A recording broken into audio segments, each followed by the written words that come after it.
नहीं, इसलिए नहीं है क्योंकि अ के ऊपर अनुस्वर है और अ के बगल में विसर्ग है ना जी। आपने अ को पहले ही स्वर बना लिया था अ, तो वहां पर अ का मेल हो रहा है किसी और के साथ, तो फिर दोबारा थोड़े स्वर बनेगा, नहीं बनेगा। इसलिए वो स्वर नहीं है, स्वर मात्र 11 है। किन्हीं को पता नहीं होगा तो आज हम बता देते हैं, दिमाग में रखिएगा। अगर कोई पूछेगा कि स्वर कितने प्रकार के होते हैं, स्वर तो बोलिएगा 2 प्रकार के। कैसे? आप बोलते हैं ना अ आ हर्षई, क्या बोलते हैं? हर्षई। उसके बाद क्या बोलते हैं? दीर्घई। हर्षई मतलब वही हुआ एगो प्रकार, और दीर्घई वही हुआ एगो प्रकार, तो उसको कहते हैं हर्ष स्वर, एगो कहते हैं दीर्घ स्वर।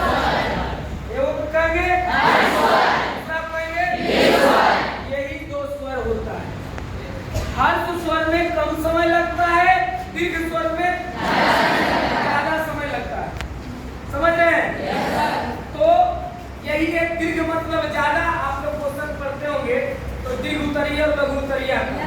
दीर्घ उत्तरीय का मतलब होता है ज्यादा शब्दों में आंसर देना, और लघु उत्तरीय का मतलब होता है कम शब्दों में। तो यहाँ हो रहा हर्ष और दीर्घ। हर्ष का मतलब कम समय और दीर्घ का मतलब ज्यादा समय लगा। तो स्वर 11 है, और आप लोग इसको स्वर इसलिए नाम रखा गया क्योंकि जो भी गायक वगैरह संगीत गाता है स्वर में, तो सबसे पहले अ से शुरू करता है, तो इसीलिए उसका नाम स्वर रखा। लेकिन हमको वो नहीं ध्यान देना, हमको ध्यान देना स्वर संधि पर। स्वर संधि किसको कहते हैं, है ना जी? तो डैश देकर के लिखिए।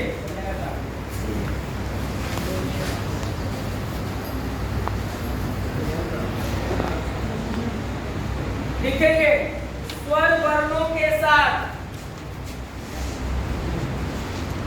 स्वर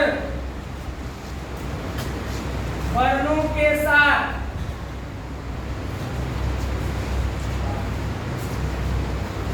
स्वर वर्णों के साथ स्ववर्ण, स्ववर्ण, स्वर वर्णों के साथ स्वर वर्ण, स्वर वर्ण के मेल से उत्पन्न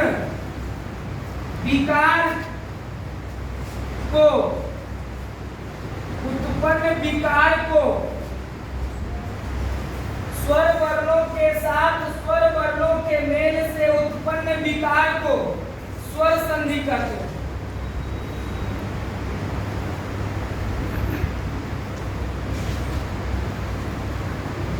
स्वर संधि स्वर वर्णों के साथ स्वर वर्ण के मेल से उत्पन्न विकार को, स्वर वर्णों के साथ स्वर वर्ण के मेल से उत्पन्न विकार को क्या कहते हैं जी? क्या कहते हैं? स्वर संधि कहते हैं। अब लिखेंगे स्वर संधि के प्रकार, लिख करके कह देंगे स्वर संधि के प्रकार। क्या लिखेंगे? स्वर संधि के प्रकार।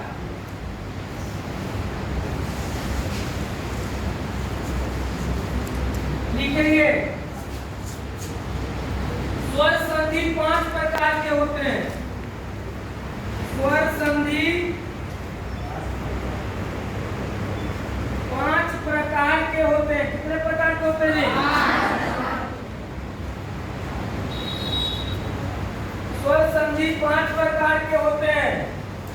ठीक है? कितने प्रकार के होते हैं? 5 प्रकार के होते हैं। देख लीजिए स्वर संधि कितने प्रकार के होते हैं, तो आप जानिएगा ना कि कौन में है जी। पहला लिखिए, पहला का नाम दीर्घ स्वर संधि, दीर्घ स्वर संधि। दूसरा का नाम लिखिए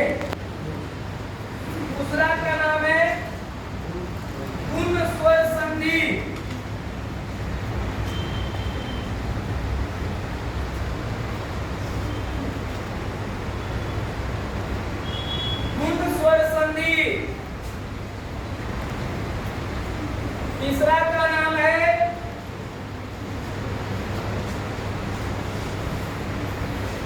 दीर्घी स्वर संधि।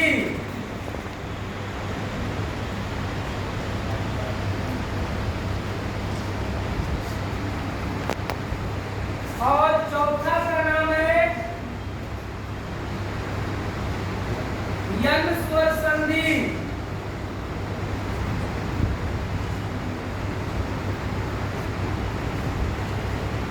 और पांचवा का नाम है अयादी संधि। इस प्रकार से जो है आपने बताया और आपने देखा कि स्वर संधि कितने प्रकार के हैं? 8 प्रकार के। पहला का क्या नाम है? दूसरा का तीसरा का चौथा का पांचवा का, है ना? अब हम लोग बारी बारी से संधि के बारे में सीखेंगे। सबसे पहले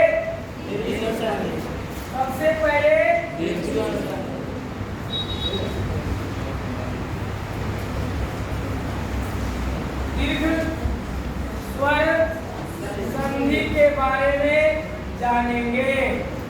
किस संधि के बारे में जी? दीर्घ स्वर संधि के बारे में।